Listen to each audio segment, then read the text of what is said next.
admission of a new partner. So this is very important from examination point of view, as I have already told you.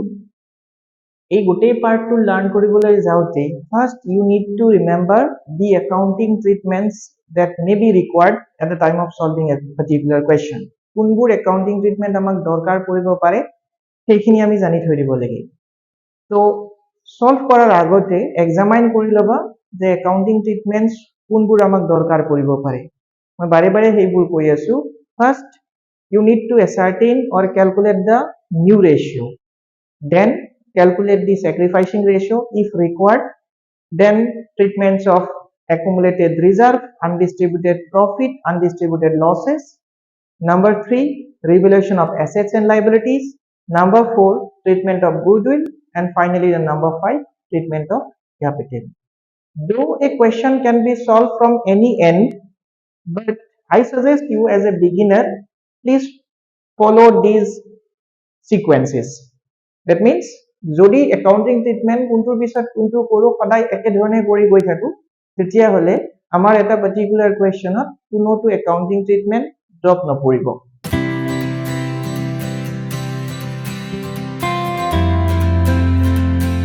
আজি মই দেখুৱাব খুজিছো how to calculate the new ratio at the time of admission of a new partner. Now see, this is very crucial. That means very important. খুবই important এইটো এটা part. Sometimes our question may be silent about new profit sharing ratio. Amar prosnot new profit sharing ratio dia na thake. Though there is no particular way to find out the new profit sharing ratio, কোনো এটা এনেকুৱা formula নাই যে এইটো formula apply কৰি দিম new ratio ওলাই আহিব। But depending upon the information given in our question, you can find out the new ratio with the help of some tricks.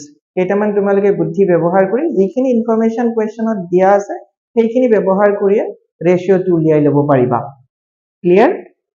Now those who don't know what is the meaning of new ratio, তেওঁলোকৰ কাৰণে কৈ থৈ দি আছো, ধ্যান দি শুনিবা এইখিনি কথা।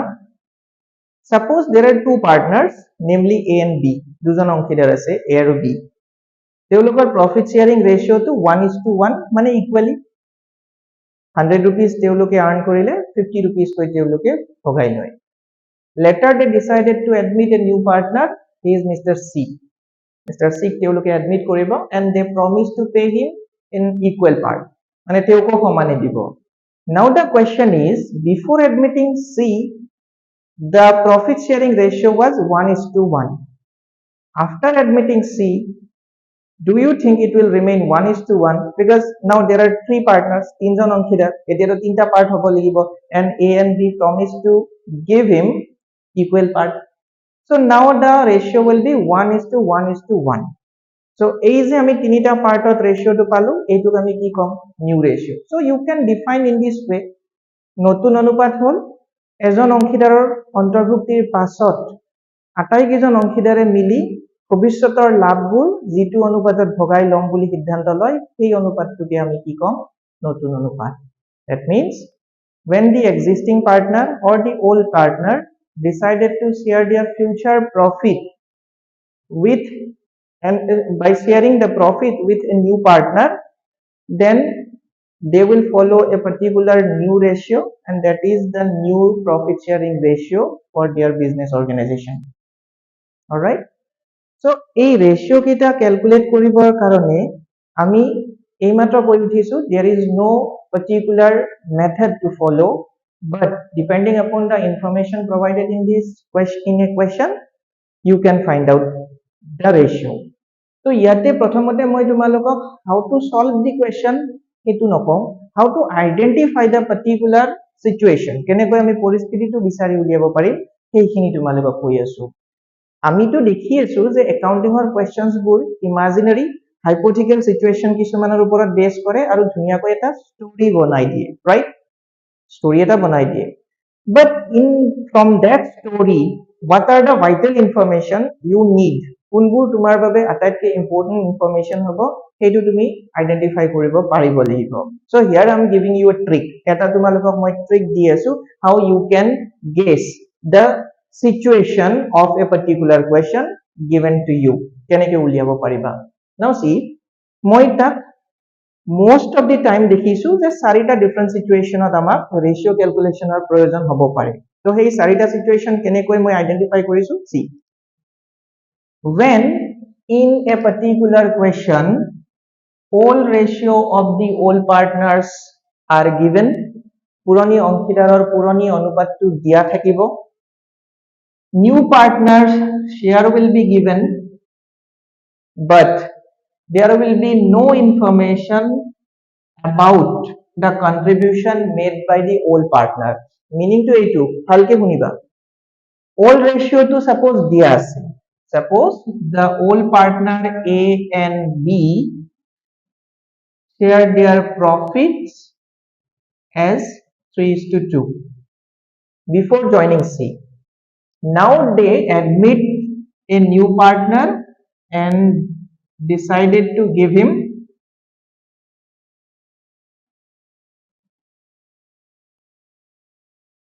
3 out of 10 share in future profit. কিন্তু ইয়াতে একো কথা কৈ নিদিলে who will pay this 3 out of 10 A or B. So in such a situation we will assume that the new partner will get his share from firm's total profit.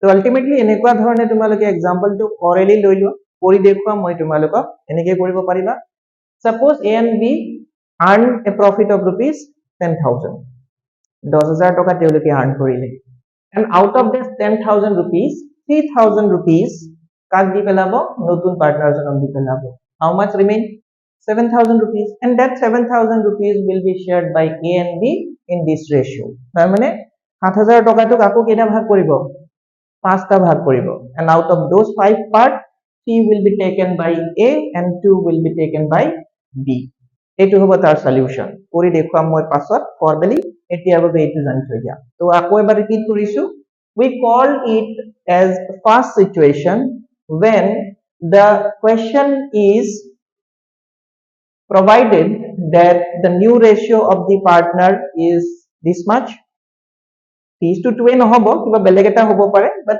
the old ratio will be given new partner shares will also be there দিয়া থাকিব but no further information will be given who will pay that share to the new partner নতুনজন অংশীদাৰক কোনে অংশটো দিব সেইটো বিষয়ে একো কথা কৈ দিয়া নাথাকিব that will be our first situation now move on to the second situation similar thing happen all ratio will be there in this case all ratio will be there দিয়া থাকিব new partner shares will also be there but in addition to these two এই দুটাৰ উপৰিও the contribution made by the old partners will also be there মানে এইটো আগৰ এক্সাম্পলটোৰ লগতে মই মিলাই দিছো চাম suppose A and B are partners and they sharing profits and losses in this ratio that means in the ratio 3:2 now they decided to admit C and provide him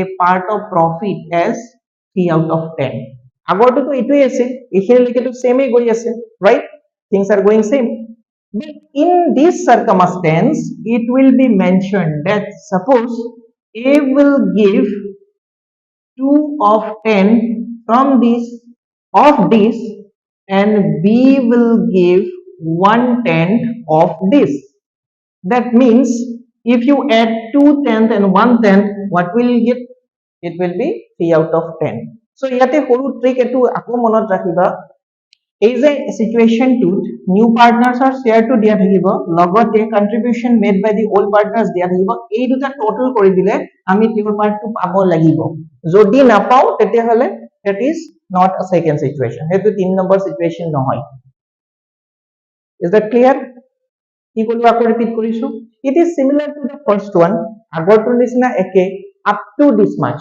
এইখিনিলৈকে আগৰটোৰ নিচিনা একে আগৰটো তো old ratio will be there new partner shares will be there but who pay this will not be there hetu dia na thake similarly second situation to old ratio will be there new partner shares will be there but in addition to this who will pay how much to construct this etu গঠন কৰিবলৈ কোনে কিমান দিব সেই কথাটো ইয়াতে আমাক mention কৰা থাকিব আৰু আমি এই দুটা পাৰ্ট যোগ কৰি দিলে এটো উভতাই পাব লাগিব This is our second situation. All right, now situation number 3. In this case, the old ratio will be there, new partner shares will be there, আৰু ইয়াতে mention কৰি দিব পাৰে the entire part of the new partner will be paid only by one partner. মানে এইটো নিচিনা same বুলি কলেও ভুল নহয়, মাত্ৰ এইখিনিত ডিফাৰেন্স থাকিব। যদি এনেকে মই ফিগাৰবোৰ প্লাগ ইন কৰো, A and B are partners sharing ratio in this way. C is provided 3 out of 10 and the entire 3 of 10 is given by A. তেতিয়াহলে B আর একো দিব নালাগে, কারণ A দিয়া প্রমিস মতে, C দিয়া প্রমিস মতে সরি, A গোটেইখিনি চোন দি আছে, B একো দিব নালাগে। আগৰটোত A কিমান দিছিলে 2 out of 10, তেতিয়াহলে ডেফিনেটলি B কিমান দিব লাগিব 1 out of 10, কিন্তু যদি B 2 out of 10 দিলেহেঁতেন তেতিয়া A কিমান দিলেহেঁতেন 1 out of 10 এটো পাবৰ কাৰণে। আৰু ইয়াতে এটো মেনশন কৰি দিছে A গোটেইখিনি দিছে, সো B একো দিব নালাগে। আৰু যদি এটো B গোটেইখিনি দিলেহেঁতেন তেতিয়াহলে A একো দিব নালাগে। This is our third situation. This one and this one quite same. Clear? Now move on to the fourth situation. 4 number situation to similar to this one. Etu dore hobo, but মই বাৰে বাৰে এটো কথা mention কৰি আছো, maximum numbers of time মই দেখিছো students are getting confused on this and this, মানে দুইটাৰ মাজত তেওঁলোকৰ কনফিউজন থাকি যায় যে কোনটো হে ইয়াৰ বাবে মেথড হ'ব। তাৰ কাৰণে সৰু ট্ৰিক এটা প্লে কৰি দিলে হ'ল। এটো হৈছে here again the old ratio will be given, suppose it is 3:2, but in this case the new partner share will not be there, but the contribution made by both the partners will be given. Suppose A is giving 2/3 2/10 and B is giving 1/10. I am taking the same example. কিয় মই তোমালোকক এই কনফিউজনটো দূৰ কৰিবৰ কাৰণে same লৈছো। তোমালোকে হয়তো ক'ব পাৰা যে both are look like same, দুয়োটাই একে দেখা গৈ আছে, both are not same, একে নহয়। কিয় চোৱা, এইটোৰ কেছত মই কি কৈ আছিলো, this is a part of this, this is also a part of this, এইটোৰ অংশ, এইটোৰ অংশ, right? So ইয়াতে যে মই কৈছো 2 out of 10, who will pay 2 out of 10? A. So A ৰ পাৰ্টটোৰ 2 out of 10, A কিমান পাইছিল 3/5, তাৰে 2/10 দিব।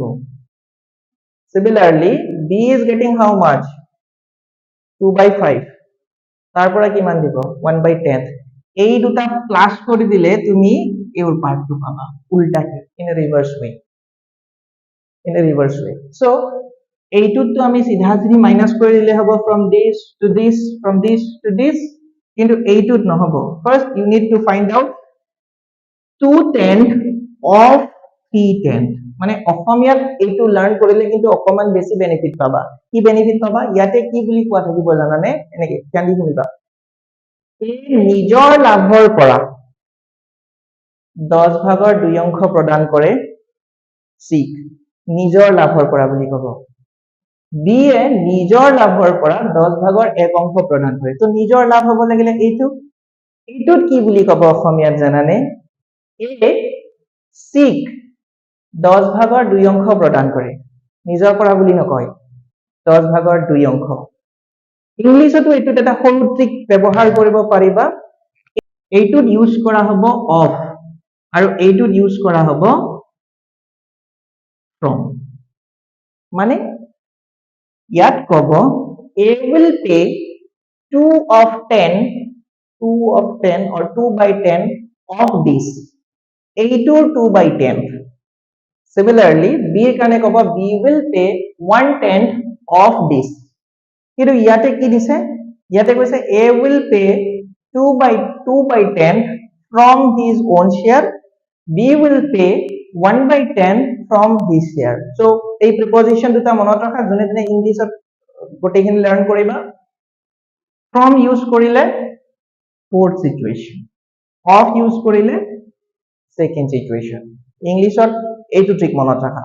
অসমীয়া বিলাকে কি কৰিবা, যদি কয় এই রেশিওটো দিয়া নাথাকে মানে নিউ পার্টনার্স পার্ট 2, তেতিয়া হলে এটো fourth situation যদি ইয়াতে নিউ পার্টনার শেয়ার আৰু কন্ট্ৰিবিউশনত দিয়া থাকে তেতিয়া হলে হ'ব এটো আমাৰ second situation তো প্ৰথমতে তোমালোকে কোৱেশ্চনটো বিচাৰি উলিয়াবলৈ শিকা কোনটো সিচুৱেচনৰ হ'ব তাৰ পাছত তাৰ সলিউশন গিটা শিকি লবা এটো কৰিলে বেনিফিট কি হ'ব জানানে জাস্ট ইন কেস তোমাৰ যদি মনত পৰা নাই যে বা আইডেন্টিফাই কৰিব পৰা নাই যে ইয়াৰ সলিউশনটো কি হ'ব যদি তুমি ৰিকল কৰা যে first situation was this second situation was this third was this fourth was this তেতিয়া হলে তোমাৰ অটোমেটিক্যালি সলিউশন গিটা মনত পৰি যাব